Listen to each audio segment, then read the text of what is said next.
মুক্ত আকাশের নিচে বাংলাদেশ জামাত ইসলামী নন্দলাল পরিবহন কর্মী সমাবেশের এই পরিবেশ 5 আগস্টের আগে আমাদের সুযোগ ছিল?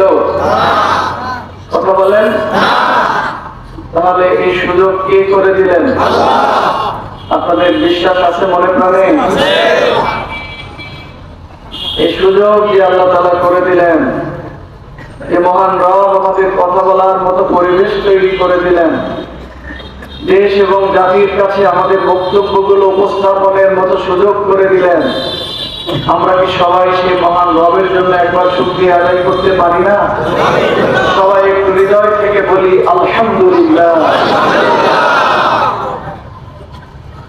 মহান রবের ঘোষণা, তিলকাল আইয়ামু নুদাবিলুহা বাইনান নাস। আমি আল্লাহ তাআলা এই দিন